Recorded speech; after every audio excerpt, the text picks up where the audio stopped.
The story you are about to hear is true. Only the names have been changed to protect the innocent. Fatima Cigarettes, best of all long cigarettes, brings you Dragnet.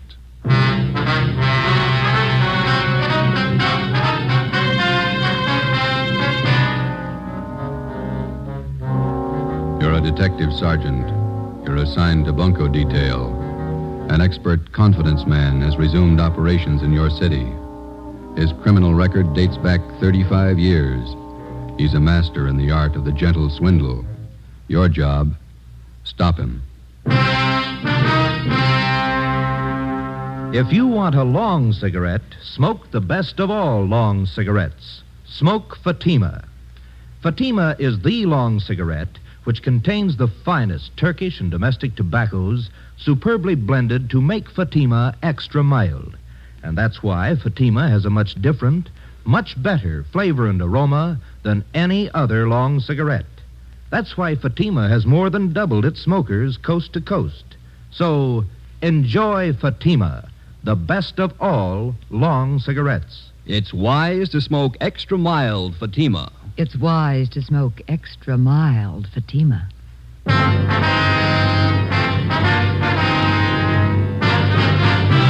Dragnet, the documented drama of an actual crime. For the next 30 minutes, in cooperation with the Los Angeles Police Department, you will travel step by step on the side of the law through an actual case from official police files. From beginning to end, from crime to punishment, Dragnet is the story of your police force in action. It was Tuesday, July 28th. It was warm in Los Angeles. We were working the day watch at a bunco detail. My partner's Ben Romero. The boss is Thad Brown, chief of detectives. My name's Friday. I was on the way back from the record bureau, and it was 10:45 a.m. when I got to room 38, bunco fugitive detail. Friday? Captain, they're bringing him in now. Sit down. Thanks.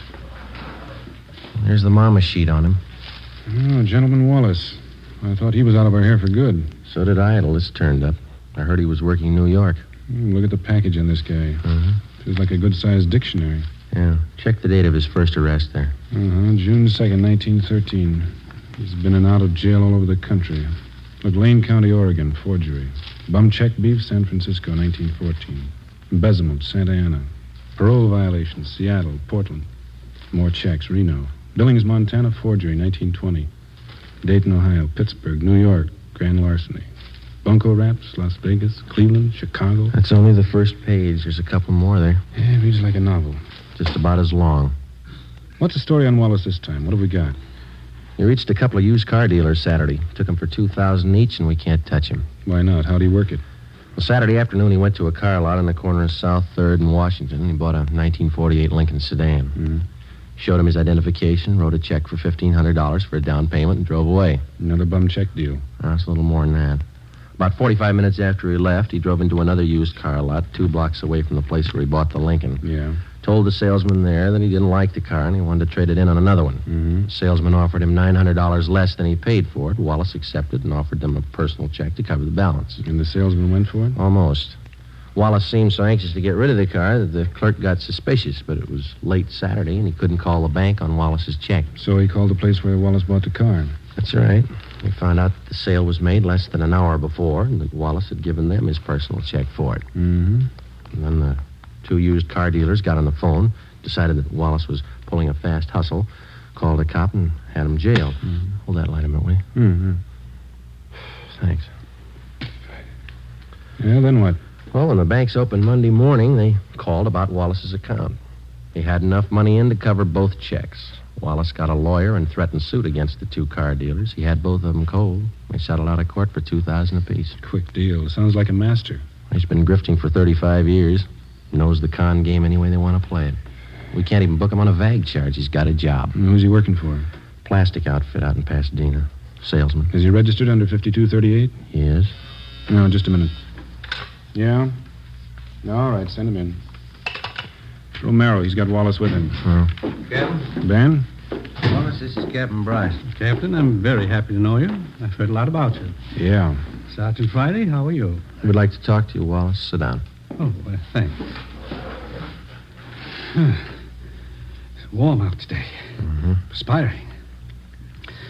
Now, what is it I can help you gentlemen with? Always glad to cooperate. You don't have to give us a build-up, Wallace. We're not buying. You know me better than that, Sergeant. No point in making this visit an unpleasant one. Cordiality, that's a secret. My mother always used to tell me that. She used to say... Look, mister, you're not here to get the keys to the city hall. You're here for investigation. I'm here out of courtesy, Captain. My lawyer informed me I didn't have to come. I don't believe in making enemies, that's all. For a guy that's not trying, you've done pretty well, haven't you? Now, how long do you plan to stay here in town? Los Angeles is my home. It's my place of business. That's fine with us, Wallace, just as long as it's honest. Now, let me hand you a piece of advice. You try copping any more jobs in this town, and we're going to lean on you, understand? I don't think I do understand, Captain. The incident with the used car dealers, I hope that isn't what upset you. You guessed it, and it better be the last caper you try around here for a long time. I had every right to take action against those car dealers. False arrest. They humiliated me. They damaged my reputation. Here's your reputation, Wallace. 35 years of it. 10 jail terms, larceny, bunco, forgery. Have you ever heard of rehabilitation, Sergeant? Oh, yeah. I did my time. I don't owe them a day. I've got an honest job. I've been off the grift for years now. And take a hint, Wallace. Stay off. You'll do better. That's all, Wallace. Just remember, the next time we tag you, you're going to fall hard. You got it straight? Captain, I've been square since I got to town. I'm not switching. Is that it? That's all. Well, that wasn't so bad. Would you gentlemen care to have some lunch with me at the club? Just a snack? No, thanks. Sure, I can't persuade you. Club's just up the street. Fine food. Some other time, Wallace. Goodbye. Well, goodbye, Sergeant. Goodbye to you, Captain. Yeah. Well, we gave him the word. I don't know how much good it's going to do. What do you think, Skipper? Two things about grifters. They never retire and they never change. Watch him. For the next 4 months, Charles Wallace was kept under surveillance. From his daily actions, there was nothing to indicate that he'd returned to his former profession of confidence man. From experience, we knew it was too good to be true. For a man who had worked the con game from every conceivable angle for as long as Wallace had, chances of his going straight amounted to less than 1 in 1,000. Just as a dope addict is a slave to drugs, the full-fledged con man or grifter is obsessed with the idea of swindling for a living. He loves his work, and he takes pride in it, just as much as a doctor, a lawyer, or any legitimate professional man. He has a life and a code of ethics all his own, even has his own language. The grifter's victims are wealthy, middle class, and poor, and many more than the average citizen imagines. Wednesday, December 1st, 1 p.m. Ben and I had lunch and checked back in at the office. Food's getting better at the cafeteria, don't you think? Well, beef stew is pretty good. You got an extra coat hanger in your locker? Oh, yeah. Yeah, here you are. Yeah, thanks. Hi, Conan. Joe, do you see this report the post office detail sent over? You mean that Lonely Hearts ad? No, this is a different one. Real twist. How you mean, Harry? Let me look, huh? Here. Barney Grant, that's the name he uses anyway. A couple of weeks ago, he planted a small want ad in the newspapers around town. Been cleaning up ever since. How'd he work you? Here, take a look at the ad he was running. Remember, tomorrow is the last day to send your dollar to Box 565, Main Post Office, Los Angeles. Was that all? That's all it took. Last couple of days, been getting about 40 letters a day from people in this city. With $1 in each one. Ad doesn't promise a thing. Just send your dollar. People send them. They picked the guy up, Harry? He called for the last batch of letters 2 days ago. Probably pulled out. Postal inspectors checked the address he gave when he applied for the box. They never heard of him there. Barney Grant. Does that sound familiar to you, Ben? Little, yeah. Maybe R&I has a package on it. Mm-hmm.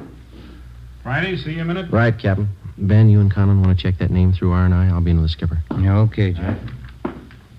Well, Friday, close the door, will you? Sure. This is Mr. Sawyer. He's with the Western Central Railroad, Sergeant Friday. Sergeant? How are you? It's about Wallace, Friday. Mr. Sawyer has a complaint against him. We've got the crime report. Gentleman Wallace? Yeah.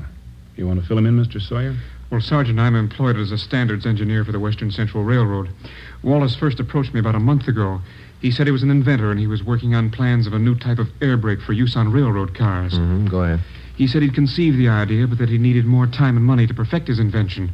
He told me I'd share in half of the profits he got from his idea. It sounded more than fair. How much money did you give him? All I had in my savings account, $3,000. I talked it over with the wife, and the idea looked real good on paper. Yeah. I didn't expect to make too much money for myself out of this, but I thought that if I could get a hold of this braking system, it would certainly help the company out. Mm-hmm. He took your money, and you haven't heard from him since. Well, I presented the plans to the chief specifications engineer in our eastern office. Yeah? I got an answer yesterday, airmail.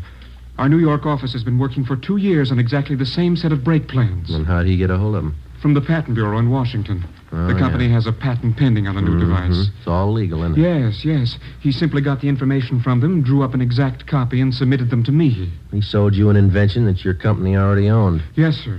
And I'm out $3,000. You know where Wallace might be now? We've checked the boarding house where he was staying. He left there last night. No forwarding address, nothing. We've got an all-out points bulletin on him. Do everything we can. Well, thank you, Captain. Sergeant Friday. You have my card. If there's anything I can do to help, please call. All right, Mr. Sawyer. Goodbye. So long. I know what we're looking for, Joe. Well, let's see. What's that, Romero? On that phony ad the post office detail reported this morning. Check the name Barney Grant through the crime index. That's the name the guy used. Yeah? Oh, this is the package on Gentleman Wallace. That's right. His alias list goes for 3 pages. Read them again. Charles French, Walter Grant, Charles Grant, Barney Grant. That's right. Gentleman Wallace, Barney Grant, same guy. We got out a local broadcast, an APB, and a radiogram on Charles Gentleman Wallace. For a full month, there wasn't a sign of him. Then we received a communication from the Denver, Colorado Police Department. Wallace had cashed worthless checks in that city in the amount of $2,500, and then he'd skipped town. But before he left Denver, he managed another deal. He sold 30 cartons of electric razors, which 1, did not belong to him, 2, had been stolen from another con man and resold, and 3, the razors didn't work in the first place. The mechanisms had been taken out and replaced with lead weights. Another 60 days passed before we got the next report on Wallace from Cleveland, Ohio. By means of forged papers, 2 well-versed assistants, or ropers, and a fast line of talk, Wallace had sold a Cleveland hardware concern a shipment of 10-penny nails, much below the market price. He collected $1,200 as partial payment for the shipment, but it was never delivered. 8 a.m. Monday, March 3rd. Ben and I checked in for work after a weekend off and found a message in the book to report to Chief of Detectives Thad Brown.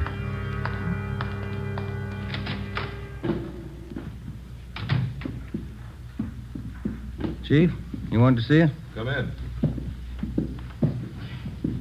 Yes, sir? Gentleman Wallace is back in town. Where'd you get that? Guy by the name of Patterson. So, All right, thanks. Egan, have Patterson brought to the interrogation room. Is that Mouse Patterson, Skipper? Yeah, small-time grifter. He was running with Wallace as late as a month ago back in Pittsburgh. When was Patterson picked up? Last night at a big hotel out in Hollywood. He was working a fast deal. You think he came to town with Wallace? I know he did. One of Conlon's informants spotted Wallace and Patterson last night. We nabbed Patterson. Wallace slipped away. We figured we'd been operating in and out of the city for about 2 weeks. Any idea what his angle is this time? I think so. Take a look at this. Obituary notices flipped from a newspaper. How do these tie in? The con artist takes a dead man's name from the obituary list, finds out a little bit about him, and writes him a letter. He writes the dead man a letter. Here's a sample we had reported to us. Read it. William Radford, 233 South Brookway, Hollywood. Dear Bill, I heard you were sick, and I didn't want to bother you at this time, but believe me, I'm desperate. I don't mean to hound you about the $400 you borrowed from me, but we are having sickness in our family, and I do need the cash. Wait a minute. Wallace writes a letter like this to a man knowing he's dead, and the family opens it and reads it. And they figure it's some unpaid debt that they didn't know about, which the deceased owed. That's right. And the con man collects. Yeah. The letter's been showing up right in the middle of funeral arrangements. The family's bereaved, grief-stricken, caught off guard. They don't suspect anybody to be that ruthless, so they pay off what they think is a legitimate debt. That sets a new low, doesn't it? Excuse me. Yeah. Ron speaking. All right, thanks. I got Patterson in the interrogation room. You 2 question him, find out everything you can. Right, Chief. Yes, When you're through talking to Patterson, you can start checking on these names. What's this? It's a list of all the names that appeared in the obituary column in today's paper. It's a long list. Conlon and Myberg are checking half. You and Romero take the rest. Right.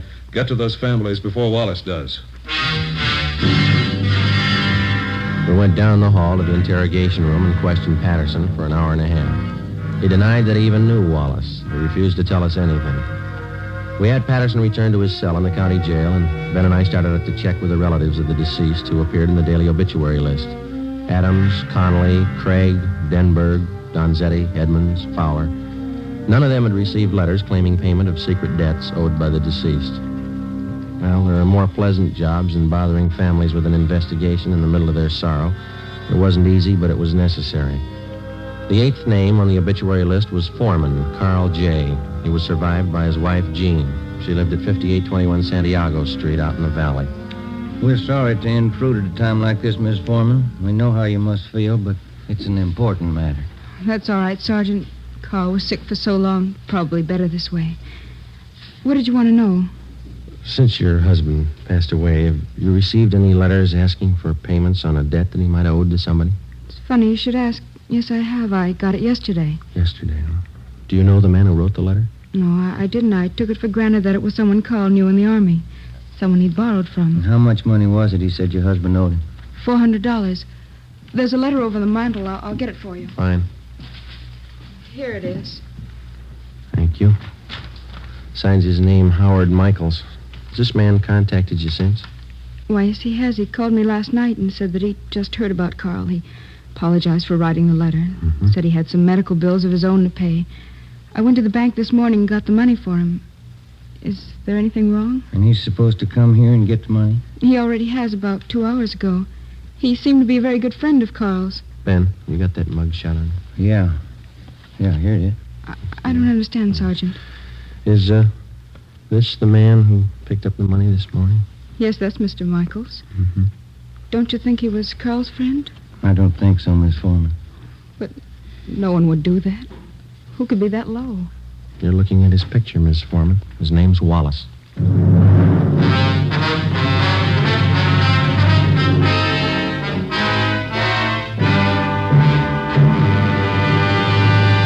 You are listening to Dragnet for the step-by-step solution to an actual police case. Here, step by step, are the reasons why Fatima has more than doubled its smokers from coast to coast. Step 1. The name Fatima has always stood for the best in cigarette quality. Step 2. Long cigarette smokers discover Fatima has a much different, much better flavor and aroma. Step 3. Long cigarette smokers find Fatima extra mild. Fatima is the long cigarette which contains the finest Turkish and domestic tobaccos superbly blended to make Fatima extra mild. And that's why more and more smokers every day agree It's wise to smoke extra mild Fatima. It's wise to smoke extra mild Fatima. Yes, the name Fatima on that golden yellow package is your insurance of an extra mild smoke. So, enjoy Fatima, the best of all long cigarettes.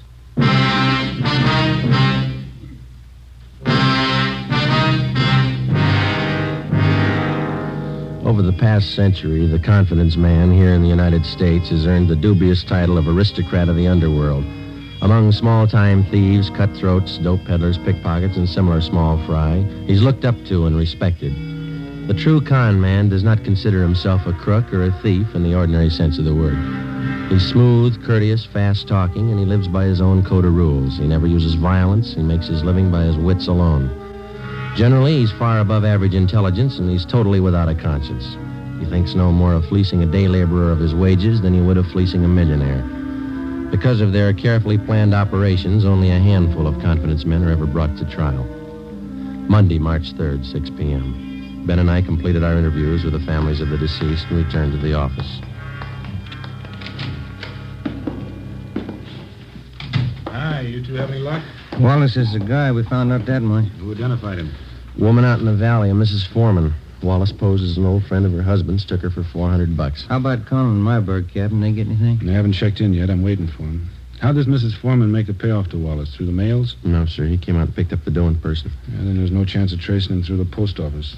Seems like he comes up with a new MO every day. We checked out the rest of the families of the deceased on the list. The chief gave us no leads. Don Myers and handwriting checked the letter Mrs. Foreman got. The writing matches with the others. It's Wallace.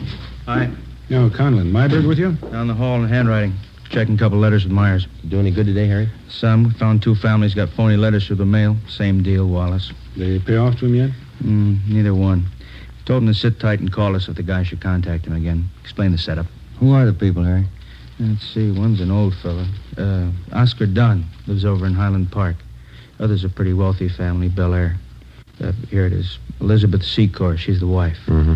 Husband's name, Burton James Secor. Investment broker. Died day before yesterday. How much of a debt is he supposed to have owed? The guy in the letter claims $1,200. Signed himself William Kilbright.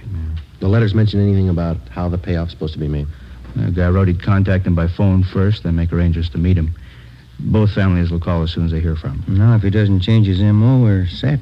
Conlon, you and Myberg stick with the family in Highland Park. Make sure they understand perfectly what the setup is. Wallop makes a contact. Be there. Okay, Cap. Joe, you and Ben cover the family out in Bel Air. Okay, you got Secor's address here? Well, here's a crime report. It's got all the dope. Good. I'll grab it. Bunko, fugitive, Conlon. Yes, ma'am? When? All right, thanks. We'll take care of it. Secors. Wallace just called him. What's the pitch? Wants to pay his respects. He's going to visit him tonight. 7:35 p.m. Monday, March 3rd. Ben and I drove out to Bel Air to the Secor place. It was an English-type mansion with a circular driveway out in front.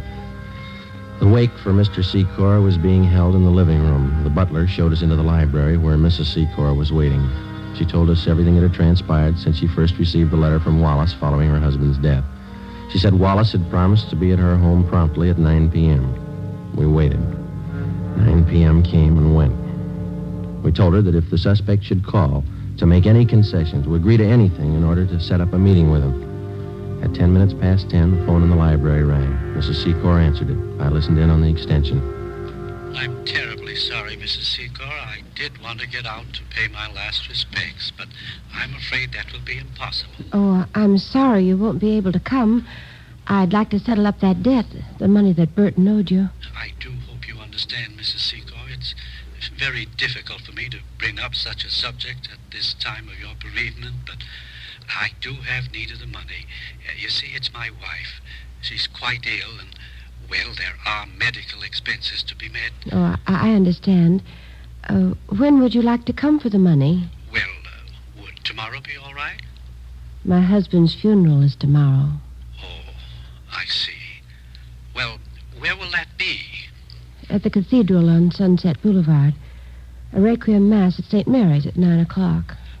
Well, since I don't want to bother you personally anymore, I wonder if it would be possible for you to leave the cash with the head usher there at the church. Well, yes, all right. I think that would be the best way. All right, then. Good night, and thank you. Yes, good night. I'm sorry. I know that's not easy for you. That's all right, Sergeant. It's strange, isn't it? What's that? One man burns out his whole life making money. The next man spends his time trying to steal it. What does it all mean? I don't know. We got 2,600 men down in the county jail. They all think they've got the right answer.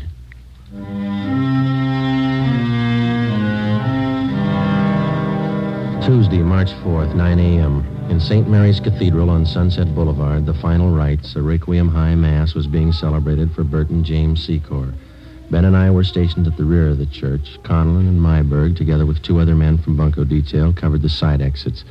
An extra detail of men were placed at strategic points around the cathedral. The head usher stood a few feet from the main entrance. With him, he carried a plain manila envelope filled with pieces of newspaper cut to resemble the size of currency, along with a $1 bill. He had instructions to hand over the envelope without question to the person who asked for it.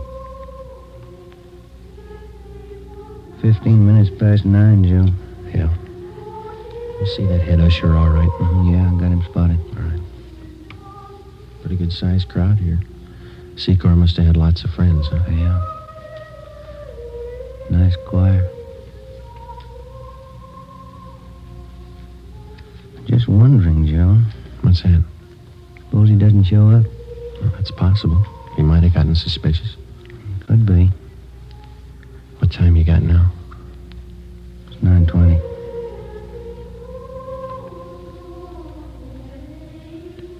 Joe, look. Uniformed messenger just came in the door. Yeah. He's looking around. He's going up to the usher, talking to him. That's it. Usher gave him the envelope. Messenger's leaving. I know. Let's hold it. Give him a lead. All right, let's go.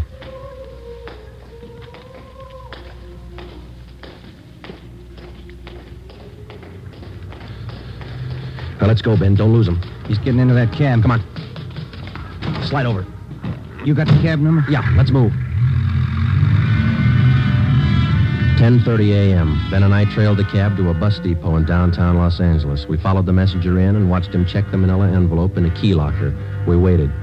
At 11:45 a.m., another uniformed messenger entered the bus depot, picked up the envelope, and left. We followed him to the Union Railroad station, where he left the envelope at the traveler's aid desk. At 3 p.m., the envelope was still there, unclaimed. No sign, Joe. What do you think? It's a pretty fancy switch he's got worked out. Yeah. What time's the next train leave? 3:25. Coast Limited for San Francisco. It's 3:21 now. Wait a minute. See that porter over at the desk there? I'm talking to that girl there. I don't know. That's it. She's giving him the envelope. Come on. Yeah.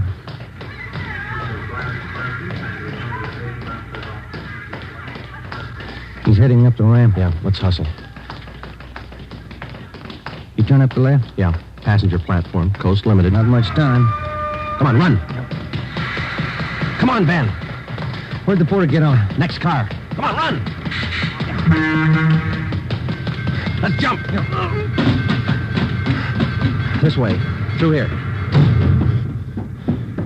That the same porter? Yeah. He's knocking at the door to that compartment, handing him the envelope. That's it. Let's go. Yeah, it's locked. Knock. Yes? What is it? Conductor. Just a minute. What is this? All right, Ben. Now, look, Sergeant, there's no need for any unpleasantness. Certainly we can sit down and talk this thing over like intelligent human beings. Grab the luggage, will you, Ben? All right, let's go, Wallace. Look, will you wait a minute, please? I'm sure we can come to some agreement. I have plenty of money. Look, right here alone in this envelope, plenty of...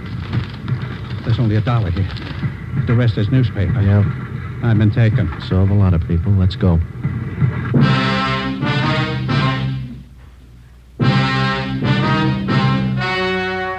The story you have just heard was true. Only the names were changed to protect the innocent. On June 23rd, trial was held in Superior Court, Department 87, City and County of Los Angeles, State of California. In a moment, the results of that trial. It's amazing how many long cigarette smokers are changing to Fatima. Here is the actual report. From coast to coast, Fatima has more than doubled its smokers. Yes, more and more smokers every day are discovering that Fatima is the best of all long cigarettes. Long cigarette smokers find Fatima has a much different, much better flavor and aroma. Long cigarette smokers find that Fatima is extra mild because it's the long cigarette which contains the finest Turkish and domestic tobaccos superbly blended to make it extra mild. So enjoy extra mild Fatima, best of all long cigarettes. It's wise to smoke extra mild Fatima. It's wise to smoke extra mild Fatima.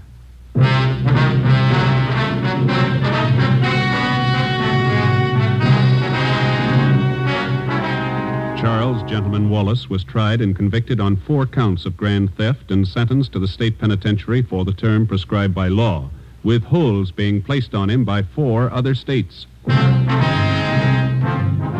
You have just heard Dragnet, authentic cases from official files. Technical advice for Dragnet comes from the Office of Chief of Police W.A. Wharton, Los Angeles Police Department. Dragnet wishes to thank the editors of True Detective magazine for their considerate appraisal of this program. For those of you who may be interested, the behind-the-scenes story of Dragnet appears in the March issue of True Detective. Fatima Cigarettes, the best of all long cigarettes, has brought you Dragnet from Los Angeles. Tomorrow, hear the Ronald Colemans in the charming series Halls of Ivy on NBC.